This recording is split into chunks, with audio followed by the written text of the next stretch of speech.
नमस्कार मैत्रिणींनो, बाजारात मस्त फ्रेश आणि लाल बुंद अशा स्ट्रॉबेरी आलेल्या आहेत। चला तर मग आपण छान याच्यापासून रेसिपी बनवूयात। आपण बनवूयात स्ट्रॉबेरीची पुडिंग।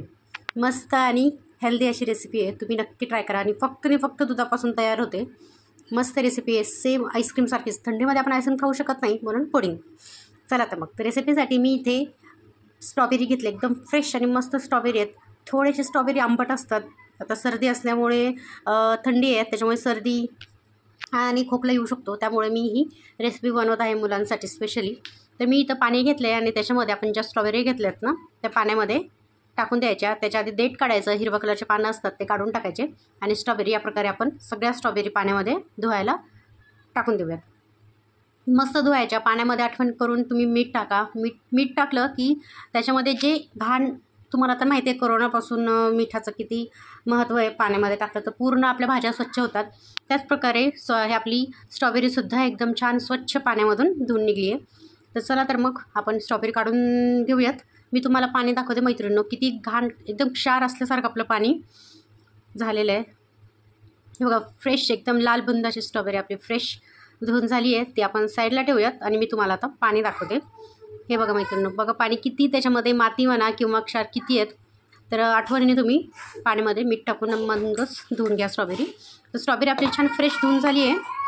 तर मी आता सगळे स्ट्रॉबेरी मिक्सरच्या भांड्यामध्ये टाकून घेते। छान आपल्याला याची प्युरी टाकायची, साखर पाणी न टाकता छान घट्टसर प्युरी आपली तयार होते।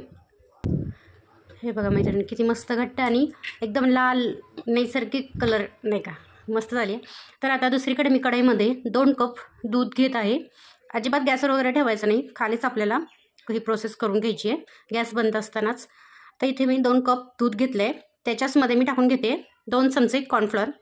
जर तुमच्याकडे कॉर्नफ्लोअर नसेल तर कस्टर्ड पावडर, व्हॅनिला एसेन्स किंवा स्ट्रॉबेरी एसेन्ससुद्धा भेटतं फ्लेवरचं, ते टाकलं तरी चालेल। मी त्या टेस्ट वाढवण्यासाठी मिल्क पावडर टाकते 2 चमचे, नाही टाकलं तरी चालेल, आपली घरची साय टाकायची। आणि इथे मी माझ्याकडे स्ट्रॉबेरी फ्लेवरचा एसेन्स नव्हता म्हणून मी व्हॅनिला एसेन्सचे एक 5 ते 6 ड्रॉप टाकून घेते। छान आपण मिक्स करूयात। याचे गुठळे अजिबात आपल्याला होऊ द्यायचे नाही आहेत, छान मिक्स करायचं।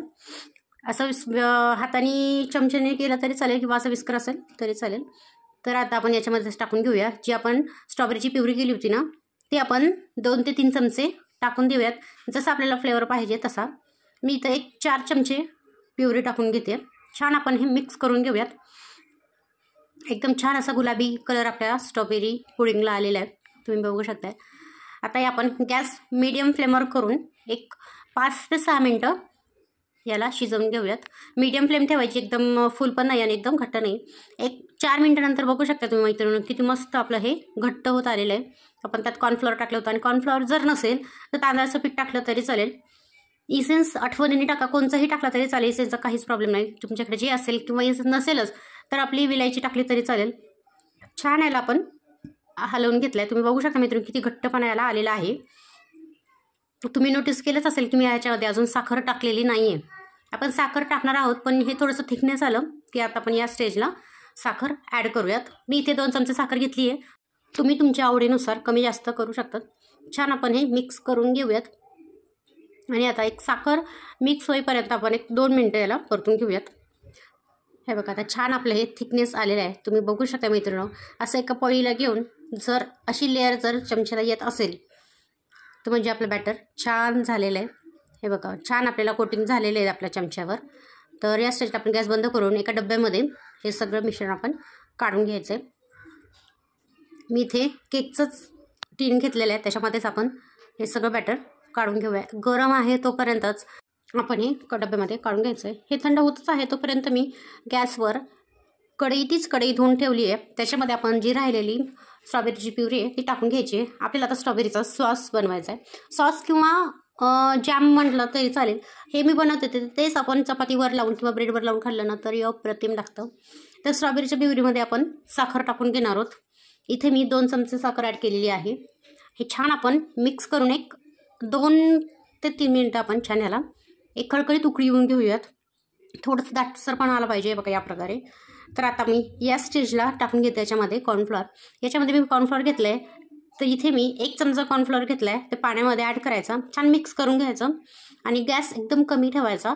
आणि आपण हे सगळं एकदा न टाकता थोडं थोडं एक एक चमचे 2-2 चमचे करून आपण ॲड करूयात. मी आधी 2 चमचे ॲड करून छान मिक्स करून घेते. गॅस आपला एकदम कमी पाहिजे, फुल नको आहे, नाहीतर आपल्या कॉर्नफ्लोअरच्या गाठी होऊ शकतात. तर हे छान मिक्स झाले तर आता मी सगळंच बॅटर आपलं टाकून घेते आणि आपण पटापट प्रोसेस करून घेणार आहोत. छान मिक्स झालं तरच आपण गॅसची फ्लेम थोडीशी वाढवायची, नाही तर आपण कमीच ठेवायची, वाढवायची नाही. तर हे बघा छान आपलं बॅटर आता सॉस आपला घट्ट झाला आहे. तर आपण आता गॅस बंद करूयात आणि आपण दुसरीकडे तुम्ही बघू शकता आपण जी पुडिंग केली होती ती छान थंड झालेली आहे. तर त्याच्यावर आपण हे सॉस तयार केलेला आहे तो गरमागरम टाकायचा, थंड अजिबात होऊ द्यायचा नाही. तर पुडिंग छान थंड आहे आणि त्याच्यावर गरम गरम सॉस व्यवस्थित लागून जाईल. तर आपण पटापटी प्रोसेस करूयात. सगळीकडे आपण हा सॉस आपण स्प्रेड करून द्यायचा पुडिंगवर. सगळीकडे स्प्रेड झालं की हे आपल्याला एक 2 ते 2.5 तास सेट व्हायला फ्रीजमध्ये ठेवायचे आणि खाताना तुम्ही एक 10-15 मिनटं काढून ठेवायचं, नंतर खाल्लं तरी चालेल. पण सेट करायला फ्रीजमध्ये किंवा असंच ठेवलं 2 तास तरी चालेल. पण थंडची चव एकदम अप्रतिम लागते. तर तुम्ही बघू शकता मैत्रिणींनो, आपले 2 तास झालेत आणि एकदम छान असं जेली टाईप आपली पुडिंग तयार झालेली आहे. खूप मस्त अशी अप्रतिम आपली चवीची आईस्क्रीम फ्लेवर देणारी पुडिंग आपली तयार झाली आहे. मी आता एका चमच्याने उलटण्याने हे पुडिंग काढून घेते. मस्त अप्रतिम एकदम आईस्क्रीमसारखीच लागते. हे बघा अलगद असं आपण काढून घेणार आहोत. एकदम मस्त हे बघा एकदम जेलीसारखं त्याचं टेक्स्चर झालेलं आहे. आपण एका प्लेटवर हे अलगद असं काढून घ्यायचं आहे. मस्त झाले. तर आता याच्यावर मी गार्निशिंग काय करू, स्ट्रॉबेरी तर नको, सगळं रेड असेल. तर मी याच्यावर एक कोथिंबीरचं पान ठेवते, म्हणजे रेड अँड ग्रीन एकदम छान कॉम्बिनेशन होऊन जाईल. तर हे बघा याला अजिबात डेकोरेशनची वगैरे गरज नाही, प्लेटिंगची. मस्त असंच साधं सिंपल पुडिंग आपली तयार झालेली आहे. फक्त दुधापासून तयार होते. एकदम मस्त आणि टेस्टी अशी आपली पुडिंग तयार आहे मैत्रिणींनो. मी तुम्हाला एक चमचा खाऊन दाखवते, टेस्ट करून सांगते तुम्हाला की आपली पुडिंग कशी झाली आहे ते. हे बघा किती छान याचं टेक्स्चर तुम्ही बघू शकता मैत्रिणींनो, एकदम मस्त. हा खूप मस्त झाली. तुम्ही नक्की ट्राय करा मैत्रिणींनो. नमस्कार.